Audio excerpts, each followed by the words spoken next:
Assalamualaikum warahmatullahi wabarakatuh. Selamat berjumpa kembali para pejuang cuan dan pejuang Sankuters.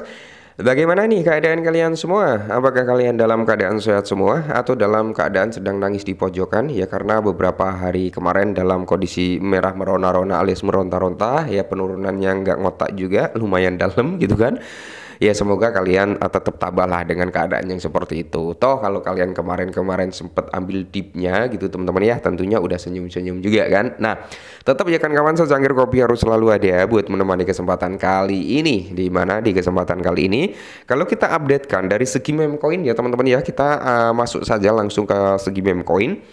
Untuk meme coin sendiri ya market cap ada recover, cuman untuk volume sendiri meme coin ini turun teman-teman lumayan di kepala 30-an persen teman-teman untuk volumenya ya kan.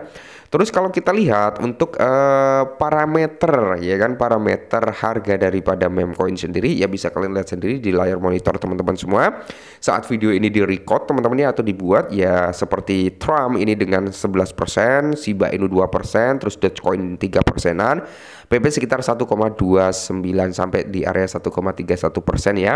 Jadi mayoritas sebenarnya mayoritas loh ya, daripada keadaan altcoin ini udah mulai recover gitu kan, udah mulai recover termasuk daripada segi meme coin teman-teman ya. Kalau kita persentasekan sih sekitar ya 80-20 lah, 80% udah mulai recover, cuman sekitar berapa? 20%-nya ya, 20%-nya masih dalam kondisi bearish. Termasuk ada ACT ini ya, the power of AI-nya gitu kan, yang diprediksikan ACT ini juga bisa menyentuh di area $1 di tahun 2025. Semoga saja teman-teman ya. Nah, kali ini kita akan membahas perihal PP Coin ya, PP Coin apakah dia berpotensi gitu kan di tahun 2025 ini untuk menyentuh di area Rp1 ya, kita bahas bareng-bareng. Nah, di mana teman-teman ya harga koin PP menunjukkan sinyal beli setelah anjlok 55%. Apa selanjutnya? Nah, ya kan kemarin-kemarin kan PP itu mengalami dropping juga teman-teman yang cukup parah juga ya, Shiba juga sama, Dogecoin juga sama. Jadi mayoritas ya dari segi meme coin, token utilitas ya kan itu sama mengalami dropping yang cukup signifikan beberapa hari yang lalu ya kan. Nah, di mana mengapa harga koin PP anjlok ya tahun ini, dan mengapa indikator utama seperti MVRV itu menunjukkan open interest dan akumulasi paus menunjukkan rebound. Nah, jadi di sini teman-teman ya, untuk harga koin PP sendiri telah kehilangan momentum bullishnya yang menyebabkan anjlok 55% sejak November 2024. Nah, penurunan ini merupakan tema umum di seluruh altcoin dan khususnya dengan koin meme seperti PP dan BONG. Namun, data on-chain seperti indikator MVRV dan open interest itu menunjukkan bahwa PP kripto berbasis kata ini mungkin akan siap untuk bangkit kembali. Semoga saja teman-teman ya, semoga saja agar orang-orang yang notabene terbawa FOMO di tahun 2024 kemarin atau di awal-awal waktu PP launch ya, semoga segera mendapatkan cuan yang sangkut ya lekas kejemput gitu teman-teman ya. Di mana teman-teman ya, kalau kita lihat bersama-sama, oke, pesta pembelian paus yang meraup 30 triliun token PP dari pasar dapat mengisyaratkan bahwa pembalikan bullish mungkin terjadi dalam beberapa minggu mendatang. Amin.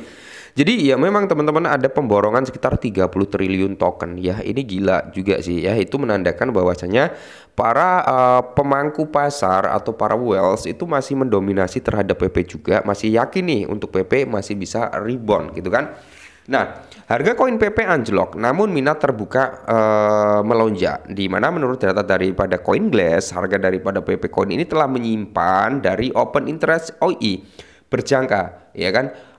Bunga harian tetap di atas 400 juta, naik dari hanya 140 juta pada Desember tahun lalu. Open interest berjangka terendah tahun ini adalah sekitar 405 jutaan teman-teman ya. Jadi OI adalah angka penting yang melihat kontrak call dan put yang belum dibuka dan belum diselesaikan. Angka yang lebih tinggi biasanya dilihat sebagai tanda bullish untuk mata uang kripto ini teman-teman ya. Jadi kalau kita lihat ya PP price-nya teman-teman dia turun, tapi kalau kita lihat dari data historicalnya ini teman-teman ya, open interest-nya itu naik ya, open interest-nya itu naik meskipun harga PP turun. Berarti masih didominasi dengan ya mungkin dalam waktu dekat bisa recover gitu kan. Selain itu, volume harian PP yang diperdagangkan di pasar spot tetap tinggi selama kejatuhan yang sedang berlangsung. PP memiliki volume harian sebesar 1,7 miliar dolar pada hari Selasa, lebih tinggi daripada sebagian besar koin meme populer seperti Shiba Inu, Bong, dan Floki. Semua tanda ini menunjukkan semakin banyak investor yang memperhatikan PP dan pergerakan yang tidak stabil mungkin akan segera terjadi. Oke ya. Dari sini kita bisa ambil kesimpulan terlebih dahulu teman-teman ya. Dari sini kita bisa ambil kesimpulan, meskipun harga mengalami penurunan, tapi minat daripada wealth, minat daripada pemain retail itu masih tinggi ya, masih tinggi. Berarti kemarin-kemarin itu memang banyak yang memanfaatkan penurunan daripada PP untuk menjadi aksi akumulasi gitu kan. Nah, jadi PP mungkin melonjak karena indikator MVR menyalakan sinyal beli. Nah, sementara itu indikator market value to release value ya kan 30 hari telah menunjukkan sinyal beli karena turun ke zona beli yang berkisaran dari 15 hingga 25% saat ini. Jadi indikator tersebut berkisar di sekitar 23% yang menunjukkan bahwa investor yang membeli PP dalam sebulan terakhir mengalami kerugian rata-rata 23%-an. Sejarah menunjukkan bahwa ketika MVRV 30 hari memasuki antara 15 hingga 25%, pemegang jangka pendek menyerah dan menjual. Investor jangka panjang atau cerdas sering membeli pada level ini, memicu lonjakan, tekanan beli, dan selanjutnya pembalikan. Nah, pasti kalian juga sering, teman-teman juga sering mengalami ya. Saya pun sering ya mengalami token kalau di hold nggak naik-naik gitu kan, tapi kalau dijual malah mengalami kenaikan ya, bangke kalau kayak gitu teman-teman ya. Saya sering mengalami seperti itu, sering teman-teman ya. Walaupun dalam kondisi profit tapi ya ngenes juga gitu kan. Nah, udah di hold lumayan nih ya kan, udah lumayan lama, udahlah dapat profit sekian, dijual aja gitu kan. Dijual nggak selang lama, sehari dua hari mengalami kenaikan ya sampai puluhan persen, bahkan ratusan persen. Pernah ngalamin seperti itu teman-teman, bangke memang ya kan. Nah, jadi untuk menghindari hal seperti itu teman-teman ya, makanya saya sering mengatakan ya, saya sendiri untuk menghindari hal seperti itu tetap jual secara bertahap ya, nggak 100% tetap ya kan. Waktu dulu ya, awal-awal saya bermain kripto, kita sharing dulu ya. Awal-awal terjun di sektor kripto teman-teman ya, saya beli ya, semisal saya beli $100 ya kan dengan koin A gitu. Nah, dia naik tuh dari $100 jadi $125. Wah, lumayan nih, profit $25 ya kan. Jual semua gitu ya kan. Saya jual semua, saya masukkan ke koin lain gitu. Nggak taunya dijual semua, ini masih bisa naik lagi gitu kan. Nah, belikan ke koin lain, tiba-tiba koin lain tersebut naik lagi juga gitu teman-teman. Naik dari $125 naik ke jadi $150 atau $160, jual semua gitu. Nah, untuk menghindari ya bisa dikatakan apa ya, penyesalan karena tokennya masih kuat naik, makanya saat ini saya menerapkan yang namanya jual secara bertahap ya. Semisal saya modal $100 nih ya kan, dia naik nih, kita cuan $25 semisal ya, mungkin saya ambil $25-nya dulu gitu kan. Saya ambil $25-nya ya, jadi masih ada sisa di situ kan sekitar $100 dalam bentuk tokennya gitu kan.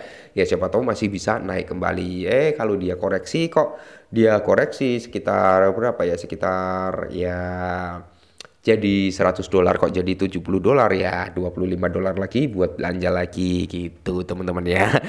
Oke lah, mungkin ini dulu ya teman-teman, dan semoga saja PP ini dalam jangka pendeknya dan di tahun 2025 ini PP bisa memberikan perform yang luar biasa, dan semoga saja price target di ranah Rp1 bisa segera tercapai agar teman-teman semua holder para komunitas PP full senyum semua gitu ya. Oke, tetap semangat, kurangi sampah, dan salam cuan.